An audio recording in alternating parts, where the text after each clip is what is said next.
औज़ुबिल्लाहिमिनश्शैतानिर्रजीम बिस्मिल्लाहिर्रहमानिर्रहीम। आज का हमारा टॉपिक है नोबल गैसेस केमिस्ट्री का और आपकी बुक का पेज नंबर है 67। नोबल गैसेस ग्रुप नंबर 8 से बिलोंग करती हैं। इनके आउटर मोस्ट शेल में 8 इलेक्ट्रॉन्स होते हैं, इसलिए इनकी इलेक्ट्रॉनिक कन्फिग्रेशन NS2 और NP6 होती है। चूँकि इनके आउटर मोस्ट शेल में 8 इलेक्ट्रॉन्स होते हैं, इसलिए किसी और एलिमेंट के साथ रिएक्शन नहीं करती। इनका रिएक्टिविटी का रेट बहुत लो होता है।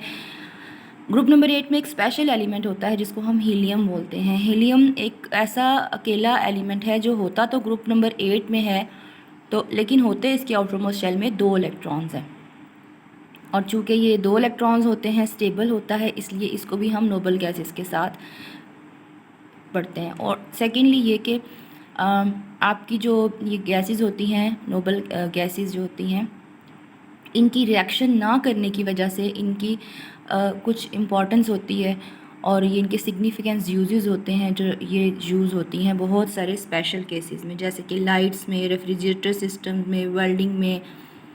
उसके बाद हम इस टॉपिक के अंदर पढ़ेंगे कंपैरिजन मेटल्स का और नॉन मेटल्स का। आपको ये भी प्रीवियस नॉलेज है आपका कि मेटल्स ग्रुप नंबर 1, 2 और 3 से बिलोंग करती हैं, और इसलिए इनको हम मेटल्स कहते हैं। ये इलेक्ट्रॉन्स को लूज़ करती हैं।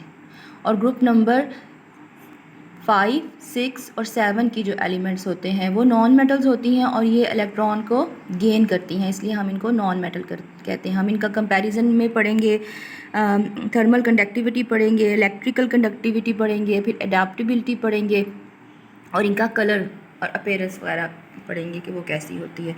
तो चलिए जी, हम आपकी टेक्स्ट बुक से रीड आउट करते हैं नोबल गैसेस क्या होती हैं और आपने क्या क्या इसमें से मार्क करना है, क्या क्या याद करना है। Noble gases also known as inert gases are a group of chemical elements found in group number या तो 18 में होती हैं या फिर 8A में होती हैं of the periodic table. They have general electronic configuration NS2 NP6 except helium which has 1s2। ये भी हम डिस्कस कर चुके हैं। दे आर और उनकी प्रॉपर्टीज़, अब उसके बाद हेडिंग आ जाएगी। आप अपनी बुक में ये प्रॉपर्टीज़ की हेडिंग इसको लिखेंगे। उसके बाद फिर आपके पास पहली प्रॉपर्टी है दे आर ऑडोरलेस, इनका कोई स्मेल नहीं होती, ना अच्छी ना बुरी।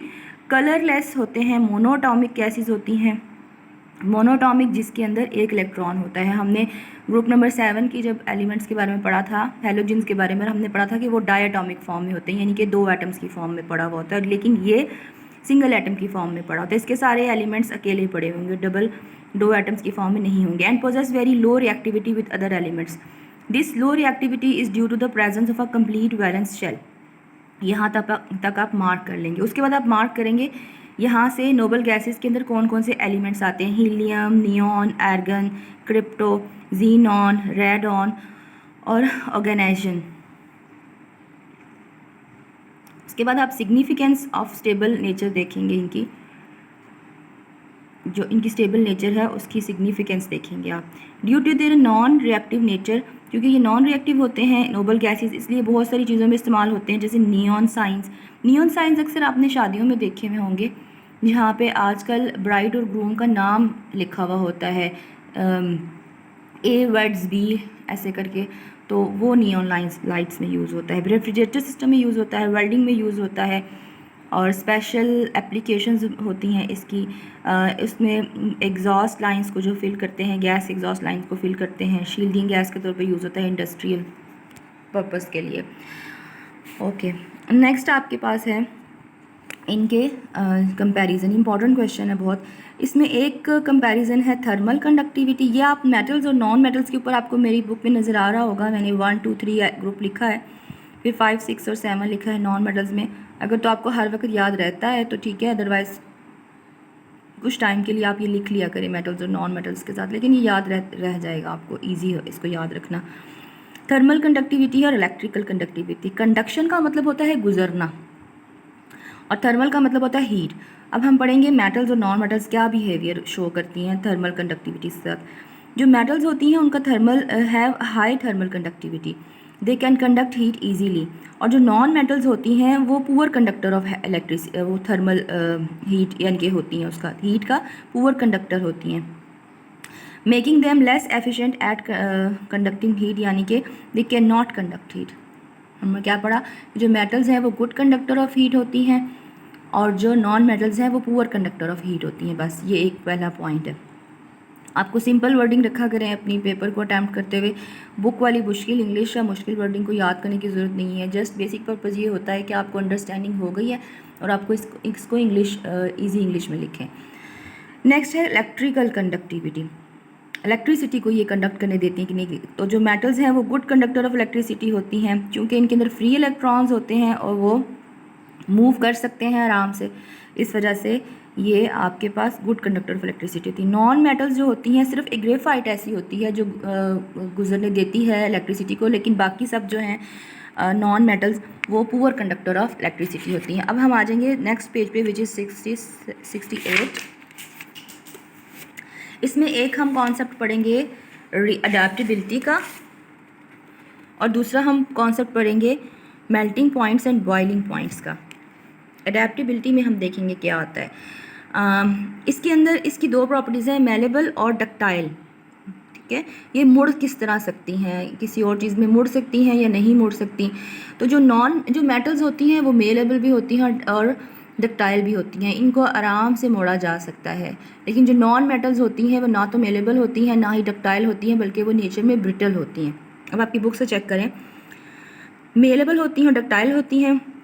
इनको हम हैमर्ड कर सकते हैं, इनको हम ड्रॉ कर सकते हैं, वायर्स के अंदर डाल सकते हैं, इसको हम थिन शीट्स में भी ट्रांसफॉर्म कर सकते हैं, पतली पतली शीट्स भी बना सकते हैं हम इसकी। उसके बाद ये ऐसा होता क्यों है, क्योंकि इनके अंदर मेटालिक बॉन्डिंग होती है और मेटालिक बॉन्डिंग जो है वो प्रेशर के अंदर इजीली एटम्स को एक्सचेंज करने देती है मेटालिक बॉन्डिंग। और ये जो आपके पास नॉन मेटल्स होती हैं इनके अंदर यूजुअली बॉन्डिंग होती है, या तो हाइड्रोजन बॉन्डिंग होती है या कोवेलेंट बॉन्डिंग होती है, फिर वैन डर वाल्स फोर्सेस भी होती हैं। जो हाइड्रोजन और कोवेलेंट बॉन्डिंग है ये आप अपनी बुक में नेक्स्ट में पढ़ेंगे, और वैन डर वाल जो है आपके पास फोर्सेस वो अभी शायद आपकी बुक में नहीं है। तो हमने क्या पढ़ा अडेप्टेबिलिटी में कि मेटल्स डक्टाइल भी होती हैं और मेलेबल भी होती हैं। हम इनको इजीली हैमर्ड कर सकते हैं, ड्रॉ कर सकते हैं वायर्स के अंदर। उसके अलावा इसको हम थिन शीट्स में भी ट्रांसफॉर्म कर सकते हैं, थिन शीट्स में भी हम इसको बदल सकते हैं और बग़ैर तोड़े। उसके बाद नॉन मेटल्स जो हैं वो मेलेबल भी नहीं होती, डक्टाइल भी नहीं होती, बल्कि दे आर ब्रिटल। और मेटल्स क्यों होती हैं मेलेबल, क्योंकि इनके अंदर मेटेलिक बॉन्ड होता है, और नॉन मेटल्स के अंदर हाइड्रोजन बॉन्ड, कोवेलेंट बॉन्ड या फिर वैन डर वाल्स फोर्सेस होती हैं। नेक्स्ट हम पढ़ेंगे topic melting points and boiling points. जो नॉन मेटल्स होती हैं उनके मेल्टिंग और बॉइलिंग पॉइंट्स हाई होते हैं। जो मेटल्स होती हैं उनके मेल्टिंग और बॉइलिंग पॉइंट हाई होते हैं, और जो नॉन मेटल्स होती हैं उनके मेल्टिंग और बॉइलिंग पॉइंट लो होते हैं। रीज़न ये भी वही है जो हमने इनके दरमियान में बॉन्डिंग के बारे में पढ़ा है कि जो मेटल्स होती हैं उनमें मेटालिक बॉन्ड होता है, इस वजह से वो मेटालिक बॉन्ड अलाउ नहीं करता इनको कि ये जल्दी से मेल्ट हों, और ज़्यादा एनर्जी चाहिए होती है इनके एटम्स को ये मेटालिक बॉन्ड को ब्रेक करने के लिए। और उसके अलावा जो नॉन मेटल्स होती हैं उनके अंदर या तो हाइड्रोजन बॉन्डिंग होती है, कोवेलेंट बॉन्डिंग होती है, और वो उसको ब्रेक करने के लिए लेस एनर्जी की ज़रूरत होती है। आप मार्क कर लें, metals generally have high melting points and boiling points due to the strong metallic bonds which requires a lot of energy to break, and non-metals have lower melting and boiling points because their atoms and molecules are held by weaker bonds। यानी कि इनके जो atom और molecules होते हैं वो जुड़े हुए होते हैं वीकर बॉन्ड की मदद से, विच इज़ हाइड्रोजन बॉन्ड और covalent bond and van der Waals forces. तो इसलिए इनको ब्रेक करना थोड़ा सा आसान होता है, इस बॉन्ड को तोड़ना थोड़ा सा आसान होता है, और इसमें हमें लेस एनर्जी चाहिए होती है। ओके जी, यहाँ तक हमारा ये टॉपिक ख़त्म हो गया है। इंशाल्लाह कल एक नए टॉपिक के साथ मिलेंगे। ओके, अल्लाह हाफ़िज़, टेक केयर।